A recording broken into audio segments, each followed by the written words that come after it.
going over pressing today. So we'll start going over kind of, what is some of the science behind or the practical reasons why we press. I mean, I kind of put it there as a joke, but there's a lot of, obviously we have to use our arms for a lot of stuff. Especially like what I tell people, people who have shoulder pain, one of the biggest things that they have trouble with is obviously lifting their arm up. Right. And so that's like the biggest thing. It's where we don't necessarily need somebody to be able to walk out an overhead squat per se. We just need them to be able to lift their arms over their head with a little bit of weight, mainly for, activities of daily living. But, you have people who are even recreational athletes, even on the weekend, then they need to be able to, if it's basketball, shoot. If it's baseball, absolutely. You got to be careful there. So we just want to be able to work somebody the ability to train, reaching overhead, working overhead, so that they can be functional in their day-to-day lives. Just like the hinge, right? Everybody needs to be able to work the basic movement patterns.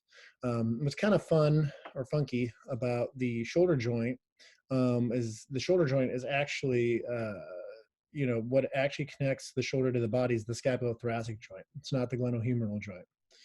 So what that means for us is the shoulder blade and your thoracic spine need to have a good mobility and stability so that you can work bringing the arm overhead without, obviously hurting any of the soft tissue in, the rotator cuff's the big one. That's the one where people usually have problem with shoulder issues. I put it there at the bottom. It's the same thing as when we were talking about, going through assessments or even last week with the pool, or picking stuff up from the floor, but people have poor shoulder mobility because of bad posture.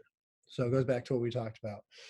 When we're looking at the shoulder, so this just kind of talks about what I just covered, but based on anatomy alone, even if somebody does have good posture, their anthropometrics will actually dictate how favorably they can press, if that makes sense. So if you can see the three pictures there at the bottom of the slide on my screen, the far left is called just like a flat. That's the acromion, if you can recognize that, right? That's the glenoid fossa right there pointing at us. And so the acromion right there hooks over. Well, if we're looking at the arm coming right there into, right, the head of the humerus coming into the glenoid fossa right there, all those rotator cuff muscles come right through here. And that becomes an issue where we're talking about just kind of, somebody's physiology or anatomy being different than somebody else's. This is more of a normal acromion right here. And you can see it gets a little narrower, but where some people who don't favor moving their arm overhead, especially with load, are these people with what we call the hook to acromion process. So you can see how some people actually have a narrower space between the acromion and where the shoulder connects to the clavicle. So this area can get really small in some individuals. And if you even looked at a normal one, if you can see someone with bad posture and the shoulders are stuck in protraction. So imagine this, the hook of this normal acromion scooting forward. And then that's how those rotator cuff muscles become impinged with somebody who sits all day with bad posture. You can't see like that little space. Imagine that's diving forward and then somebody's trying to lift their arm overhead. They go to lift this humerus, right? And they rotate it upwards like this. And if that shoulder blade's already pulled forward, we're kind of stuck with not a lot of area right there to actually move and not damage the rotator cuff. So some people may just not be able to press really heavy, strictly overhead, and I know we talked about it in your class, but that could just mean that we just have to change the type of pressing they're doing. Because again, it's a functional pattern where we have to obviously be able to lift things and carry them over our head at some point, to some extent, in our lives. So we still want to train people to get a strong shoulder muscle, but we just have to be smart about it. All right, so we covered a lot of these. I'll cover some of them. I'll open the videos, but I know that you and I went over these. When we're taking somebody in, again, we don't just give them an exercise without kind of getting some gauge where they're at. So For myself, I use these assessments, these screens, before really going hard into kind of program, especially one that's looking at pressing. The big one is quadruped T-spine rotation, especially on the overhead pressing. And that's really because we want to be able to, if somebody can rotate right and left, and remember we were talking about for overhead movement, if somebody's not like a baseball player or a swimmer, somebody who's an overhead athlete, if this person's rotating right here, this shoulder only needs to create about like a 45 to 50 degree angle. So as he turns the, see that right there? So he's closer to 90, so that's great, right? And I showed you how to measure that actually if you're in the gym with your phone with the leveler. Yeah. Right. So you can do that one. And again, if you put that leveler right there in between both shoulder blades, you're going to be looking for 45, 50 plus. And then you can press somebody overhead to some extent. I like this one. This is a little bit more, it's mobility, but more so from a motor control standpoint. Not the best video, but just kind of show you the exercise. One thing that's really huge on this is when somebody's doing the overhead wall reach kind of screen, the movement screen, the back of the sacrum, so the back of their hips, their T-spine, their head, and their butt too. The back side of their body, the posterior side of their body needs to stay touching the wall when you have somebody do that. Okay. If they let their hips kind of shoot forward away from the wall, then we're allowing somebody to go through lumbar extension to lean back to get their arm overhead, when in fact if they stay flat to the wall, you know that they're probably missing a little bit of shoulder extension, terminal shoulder extension, because they compensate through either the low back or somewhere else. So putting them up against a wall like this is huge, because we know that one, they have to stay braced, and two, are they actually moving through the shoulder? Okay. Yeah, so that's a good one, just to see if they actually can control shoulder movement motion. This is just the combined shoulder reach for the FMS. Just one arm over, one arm back. Make sure they're not overextending through the T-spine to reach the hands back. And remember, when you do that one too, you can actually look to see if somebody's predisposed to a shoulder impingement, either from prior injury or their anatomy, like we looked at from that first slide. And that's just making sure somebody has the prerequisite movement capability to start moving overhead. That's for overhead pressing. For horizontal pressing, you still do those, but you also want to make sure, and we covered this, I remember, in the gym. And that's just making sure that somebody has the strength in the front of the shoulder to press without hurting themselves. But if someone can do this, they can usually do a lot of variations of pressing movements, as with the right intensities and the right loads. But there, you can load somebody probably with, push-ups, dumbbell press, and they should be okay. So we got our screen. Oh, this is a cool one. I'll let you I'll just go through this real quick. You can listen to the video. But essentially what this does is it shows you kind of cleanly. Let me open the whole thing, actually. So this one's kind of cool, because if you look, let me move our screen here. It'll actually tell you where the different bony anatomy kind of changes as it goes through. Phase 1, phase 2, right, goes 4 degrees to 90 degrees. Tells you where the humerus at, the angle of the humerus and the scap and the clavicle. And so it kind of tells you in a proper shoulder movement where, so that's the bottom of the spine of the scap. Mm-hmm. See how it kind of cool, like it kind of puts the graph out here for you. Yeah, and so one of the things that people don't realize is that one of the big ones is, so the clavicle here actually has to rotate and also elevate, but also the scap's rotating as well. And those are two things that people don't realize. Obviously, we know the arm, right? The humerus is flexing. We know that that's happening. What people don't realize is that the scap here and the clavicle have to work together, so that that ball and socket, the head of that shoulder joint, the glenoid fossa, that has to rotate up so that this arm can be in a straight overhead position, and we're not going to load something like front of the rotator cuff. We're not going to be over dominant through the traps. And so as he moves, and see that shoulder blade starts to move that way, that the glenoid fossa, the ball, that socket joint is moving up so that the arm can move straight overhead. Gotcha. So yeah, this was a good video. I liked this one. I found a little while ago. It just kind of helps illustrate, what good shoulder motion should look like. So if you want, take your time, go through that. Just wanted to have you guys a demonstration of what proper shoulder motion looks like. All right. And then these are the stability assessments. Some of these may just be exactly what people are going to be doing. And then just some key notes on here. I'll go over them real quickly. I'm not sure if you read them. But overhead pressing is not necessarily friendly on the shoulder, but if somebody can do it, it's better for the longevity.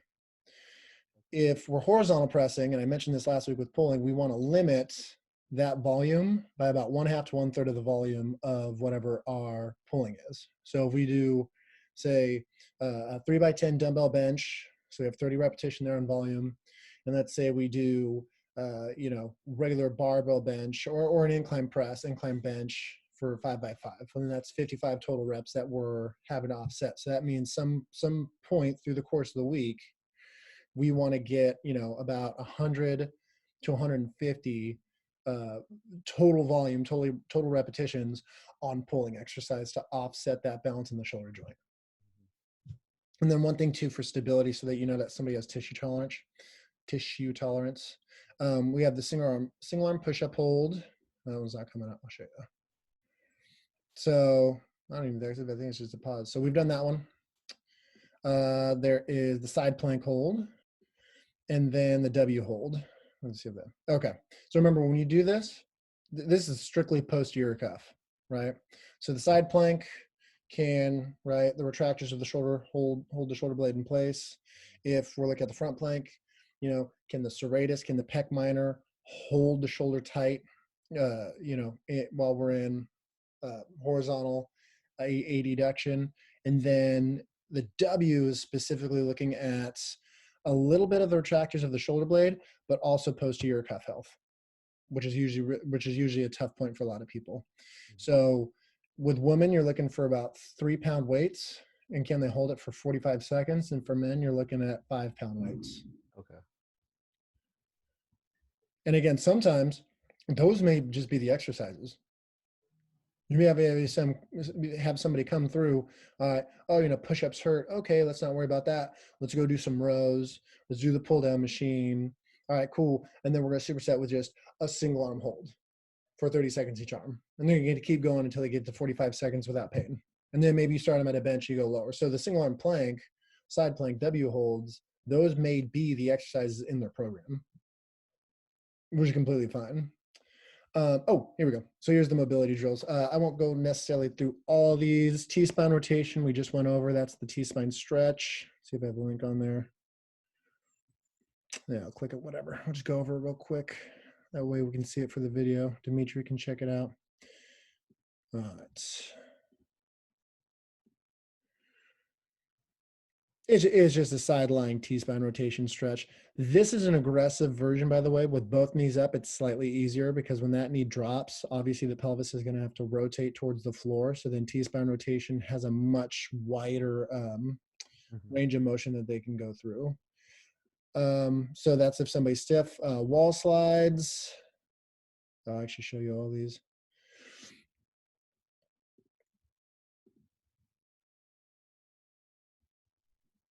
So what this this drill here is working on that upward rotation, that posterior tilt of the scap. So what he's doing here is elbows are standing on the wall. All the movement's happening from the shoulder. Arms are moving, but the shoulder blade's happening from the movement. I'll let you watch this video, but he coaches this up phenomenally, where he's kind of like talking about, like, some people want to come in and together, and then the traps become dominant. That's what he's showing in the video. Our goal here is medial trap, and then serratus pec minor to work, again, to posterior tilt the shoulder blade, because again, everyone's stuck in anterior tilt. This is actually a really hard drill for a lot of people. When I warm people up, I'll do that drill for my group for when I train people, and that's one of the hardest exercises for people to do, believe it or not. This is another posterior scap drill. These are physio ball slides.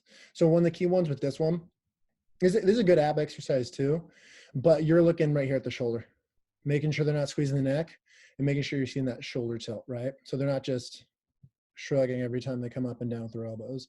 That's more aggressive. And you can do this, you can modify this from the knees too.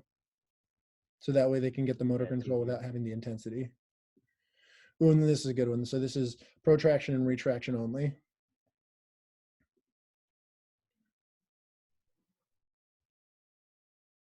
I would not go this fast on this drill. He's being very aggressive with it. That being said, you can also do this from the hands, like they don't have to be from the elbows. And again, you can regress this up onto a bench too. What you're looking for is that you can see shoulders retract and protract, full range of motion. All right. And then YTW holds. So the W we covered, but these are two different positions. So again, the key thing with each one of these kind of prone holds, you're looking at the upper trap to make sure it's not assisting, and then you're not seeing that elevation of the shoulder blade when somebody holds this position. The other thing that's huge too is making sure the thumbs stay up, because then the arm's rotated, and then again, posterior cuff is wound and range of motion, and now you're telling the shoulder to stay in the ball and socket while you're working on shoulder retraction in those three positions. And again, I've used that for people to warm up before. And again, for some people who it's tough, they may have shoulder issues, or their posterior chain is so weak, especially the posterior arm line, you may have to start with just these, which is fine. Cool. And then we get to motor control drills, where we're actually now starting to incorporate full body movements, not just holds, not just almost kind of like corrective exercise. And these can be corrective exercise too. But this here is allowing us to kind of novelly work on, this isn't a good view, I wish I had this from the back, but what this gentleman's doing now with the halo, we work the kettlebell coming around the head here while everything else is neutral, right? So he's not moving. I would say he's probably dropping his chin probably there too much even. We're looking at, can the shoulder upwardly rotate, downwardly rotate, protract, and retract. It's a full scapulothoracic rhythm control exercise. So now we're weighted, and now we're trying to do something. What's cool about this too is it's novel. So you can actually start to coach this up, because most people haven't done this before. So you can be like, okay, put this arm here, feel this shoulder here, here's where you're supposed to be. And now they're starting to actually incorporate what the shoulder joint can actually do by doing an exercise with a little bit of load that's novel, that you can coach up for almost kind of the first time, so they kind of understand where that shoulder should be and where it should move. Band pressing should be the vertical press, I hope. Like if you see how the band kind of, at the top he's good, but see how it kind of angles out here at the side? So when you get somebody, you get them a heavy enough band, you can actually have them press on that band or step on that band. When they press it, they'll feel where proper shoulder movement is. All right, and oh, same idea.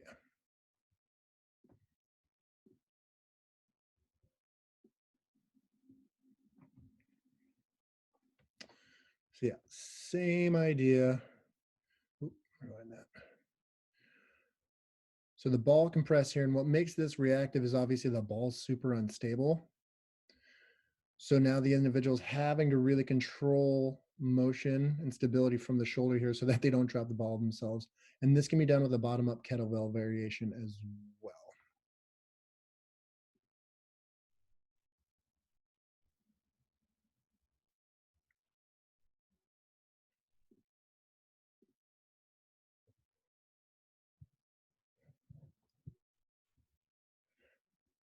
Cool, and then moves us to crawling patterns. Crawling patterns are great, mainly because now we are working through, that is a good video.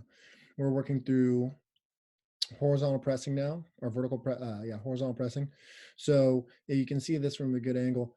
This gal's shoulder blade is working through it's in holding protraction and then working downward upward rotation. So while someone moves, and what I'll do too is I'll put like a cone or a foam roller on their back to cue this staying stable, but also them having to move correctly from the shoulder joint in a horizontal position. And again, where are we? So all these exercises, for some people, like you were saying, who are so regressed, these may be this may be the bulk of their workout, possibly.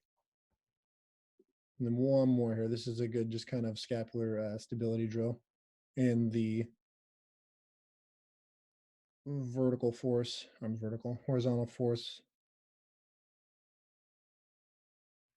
vector. So see, he's kind of stabilized on one arm and then works on flexion extension of the opposite arm.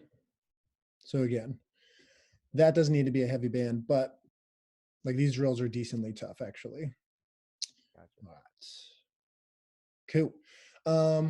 All right, and then we'll run through, again, this is the full continuum of kind of pressing exercises for folks who can press, right? Or we want them to press, but maybe, you know, if somebody's on the lower end where maybe they have mobility restrictions, or they might even be a little deconditioned, weaker, these upper exercises here would be more kind of what you'd pick.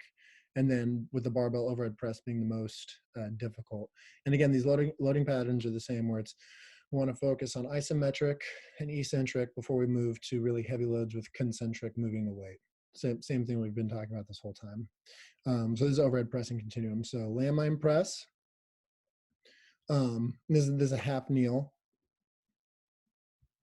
Jump to it so you didn't have to completely go through the whole explanation. Okay, here we go. So yeah, just down the knee. The reason that this is a lot friendlier on the shoulder is because this individual can now bring the load out in front of them.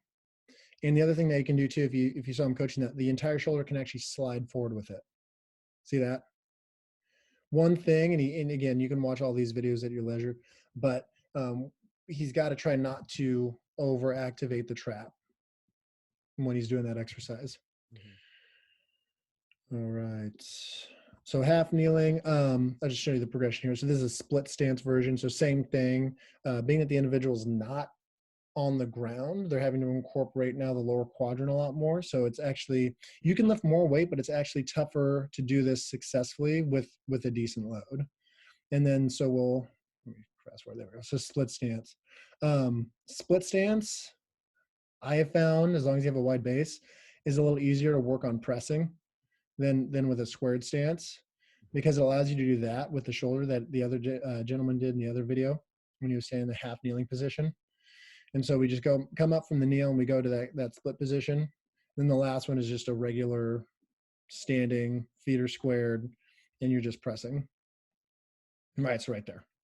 And that becomes a little bit more of an issue because if you can see, we're not on the side on this one, see how this individual, he's kind of sliding forward as he's pressing. So this becomes more like a true overhead press.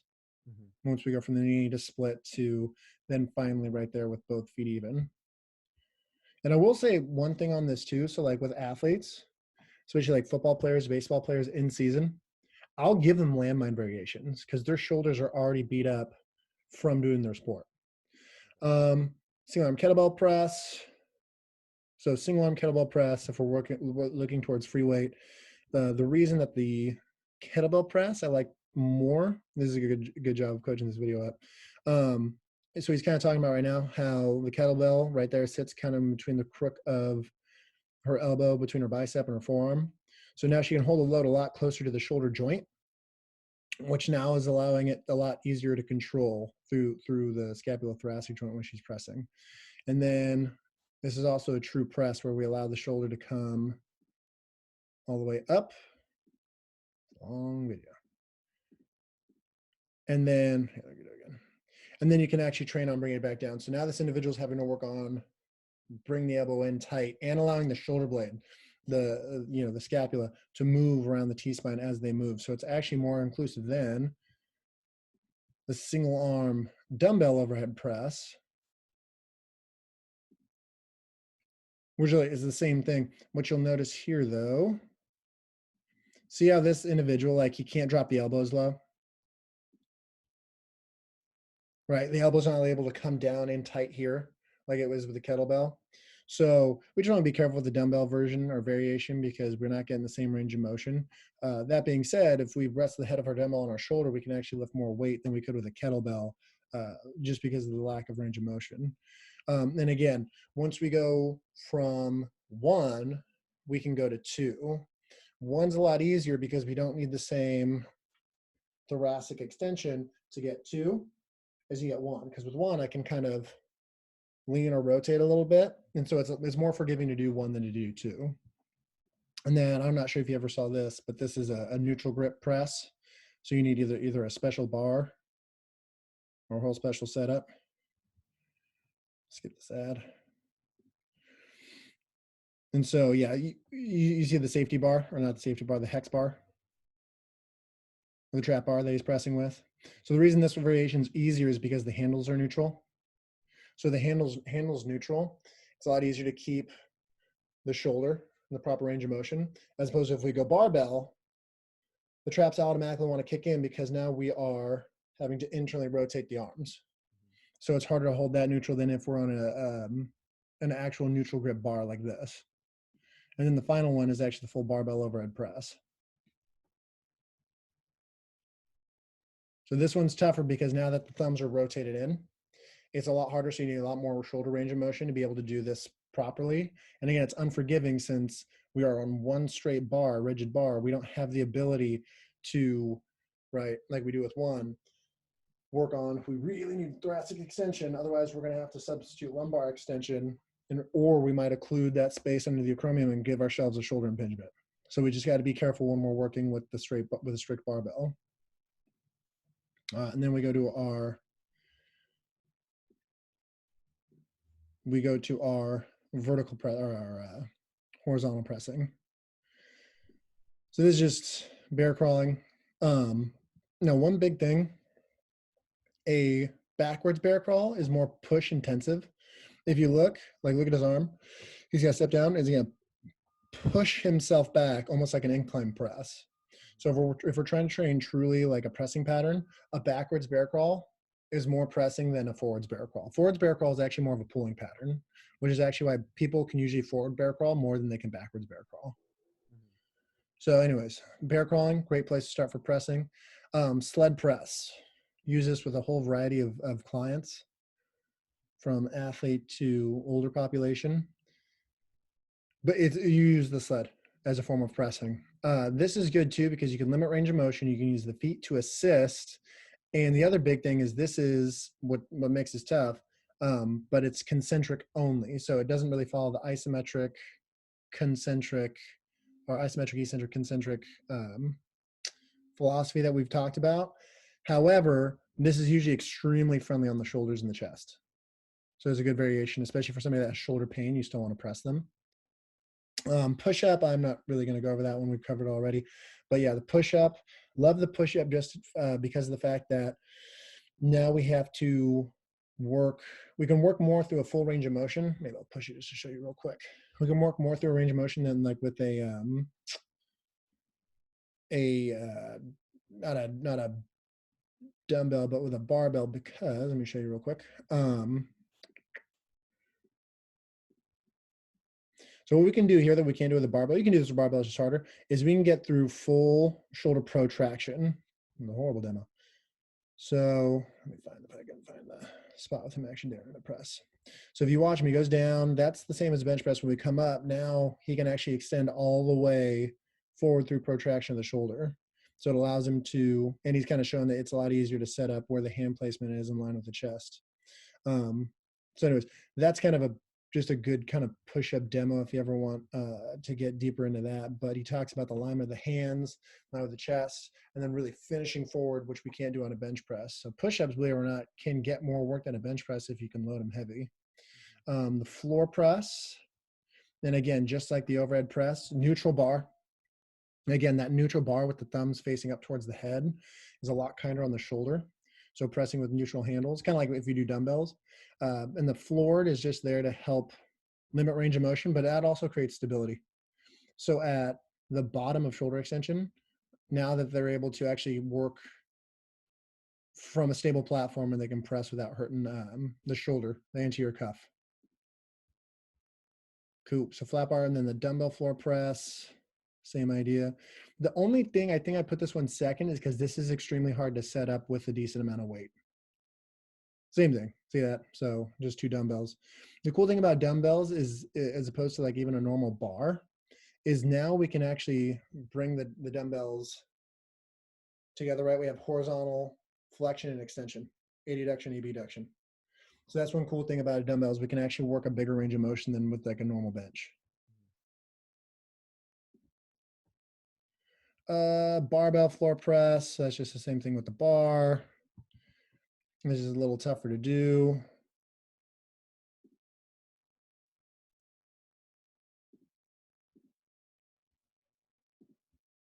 Okay, cool. So he's actually talking about the prep of it.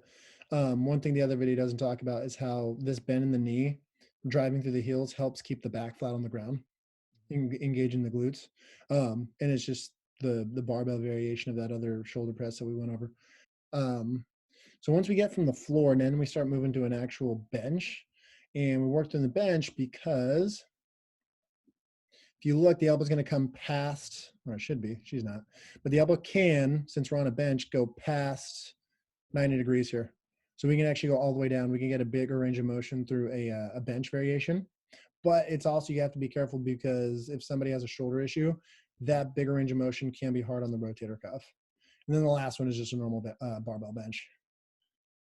And again, because it's a bar, it's a straight bar, it's more unforgiving. We have that slight bias towards internal rotation on the shoulder. And because we're on a bench, now there's a much more greater range of motion that we have to be able to control for.